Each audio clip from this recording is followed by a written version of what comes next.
Welcome to the first week of audio lectures for the e-commerce course for Fairleigh Dickinson.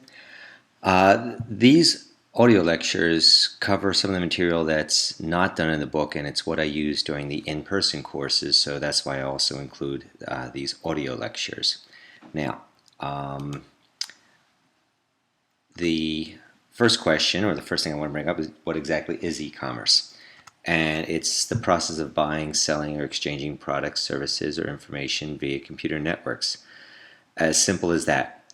Commerce. Anything in which something is exchanged. Does not necessarily have to be money. It could be goods, services, quid pro quo. Doing something for someone with something in exchange. Okay, then next. What makes e-business different than e-commerce? Well, it's a broader definition. Okay, so it's not just buying and selling, but the business sense that goes behind it.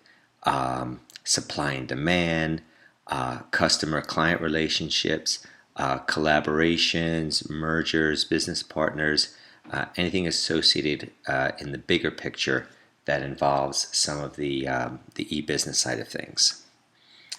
Okay, and moving on from there. When dealing with e-commerce, we have three types of business entities.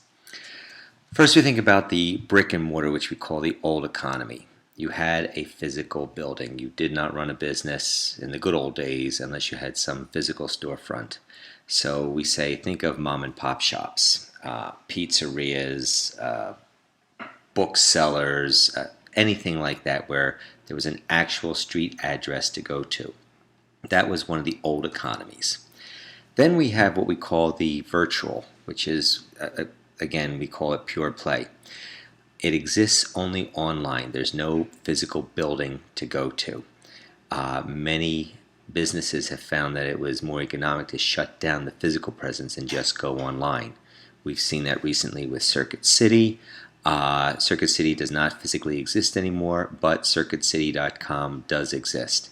There was a business called Egghead Software, which was a software shop similar to Electronic Boutiques, but it sold more of the business tools rather than the fun things like a Electronics Boutiques would. And now it's called Newegg. And you can see there in parentheses, Amazon is also online. There is no Amazon store to go to per se. So we call that the virtual or pure play.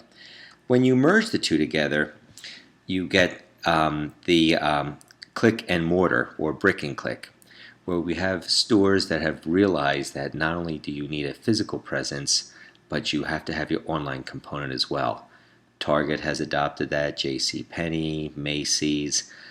In fact, if you ever go onto Target's website and you go through their inventory, it's a lot. No one physical Target store can handle and carry and house all that you see online.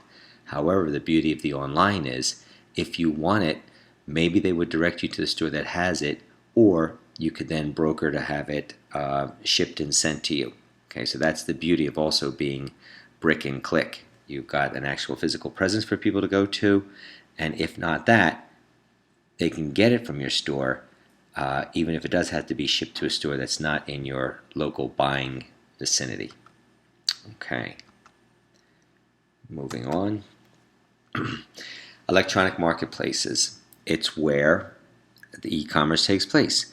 Buyers and sellers meet. Somebody has something to buy, or somebody has something to sell, somebody wishes to buy. Or you need to exchange.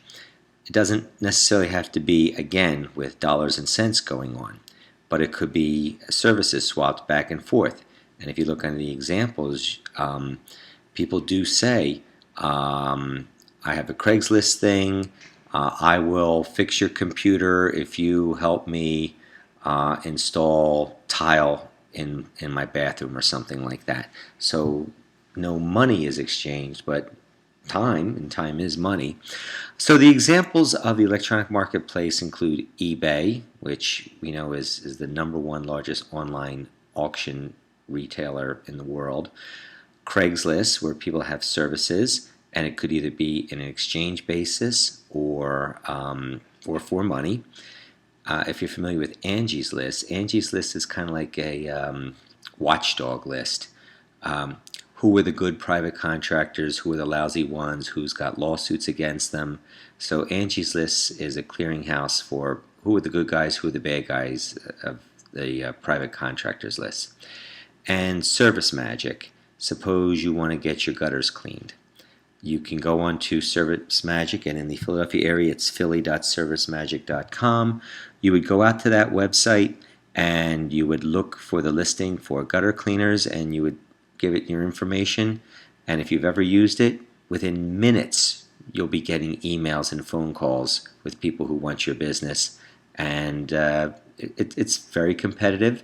It's fair. These people have been pre-screened, and it's a great way to hook yourself up with that, and of course to get the best price. We're not in such wonderful economic times, so anything you do to save and come out with the best price ahead is always a positive thing. Okay, you'll see SWOT in your first chapter, but they really don't explicitly describe it. Strengths, weaknesses, opportunities, and threats. Businesses go through all sorts of stressing and pulling, and you want to examine what the strengths, weaknesses, opportunities, and threats are. Okay. In addition, well, we assume that everyone knows that WWW stands for the World Wide Web, a series of connected computers that openly share information. Think about your networks at home. You might have one server at home, for those of you that are connected, and all that information is there, and all your other little satellite wireless computers are connected there, sharing that information. And then we have the Internet, which is the community of all computers connected through networks. So then, the big question I ask, or at least I tell, is that the Internet is not the same as the World Wide Web. People use those terms interchangeably, but I want you guys to be the educated user of these definitions. The Internet is not the World Wide Web. So then, as a quick sidebar, then which is bigger, the World Wide Web or the Internet? And the answer is the Internet's bigger. The Internet is any series of connected computers. Again, look at your home networks. If you have 3, 4, or 5 computers at home connected, that's part of an interconnection. You are the Internet. But are people dialing into your house to buy and sell goods and exchange and upload and download? No. You are part of that interconnection. In fact, you're really going out to get information, but you're not permitting people to come into your house, unless, of course, that is your business and you do have people coming into your at-home server. That used to be the case. It's kind of rare now. But the Internet is much bigger than the World Wide Web. And there's a mathematical term. When you use the double greater than symbol, that in mathematics means much, much larger. So the Internet is much, much larger than the World Wide Web. Okay. Then we have intranets. It's a private internet. Your home is an intranet. A classroom lab is an intranet. An office workspace that has connected computers that only those people share information with, that's an intranet. It can access the internet, but the internet cannot come in and access that intranet. And then we have extranets. In a sense, it's 2 or more connected intranets. It's for privately shared brokered business transactions. The examples I give are, let's say, General Motors and tire suppliers. General Motors extranet, in which business is conducted, let's suppose it connects to Goodyear tires and their extranet.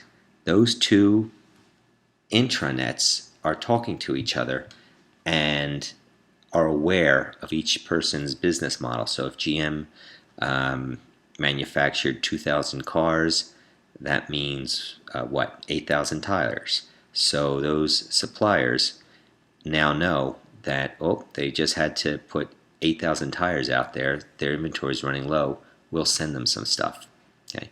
On a smaller end, a pizzeria and their pizza sauce supplier, where if you are, let's say, big enough, maybe not a Papa John's or Domino's, but you have quite a rolling business, and you need to have your pizza sauce supplier always in touch with you. They would automatically know, hey, you've been pushing this many pizzas. We know that your pizza sauce supply is running low. We'll send it to you automatically. Okay, so that's an intranet and how they combine to create extranets. Okay, in your book, in the 8th edition, pages 22 to 24 discuss typical e-business models. And you can ask yourself and look, how many of those different models have you dealt with? So that's kind of like a personal introspection question to turn to those pages and look at them. As I teach this course and as each year goes by, more and more people are using different business models to purchase just about anything, to do financial transactions, to make reservations. It's large. It's being used by more and more people. So every year when I do the class in person and I ask how many people have not done any form of e-commerce, very few hands go up. Okay, and if you have any questions, don't hesitate to post them on the boards, or if you feel of a private nature, send it to me privately, and we can post answers in person. Okay, thanks very much.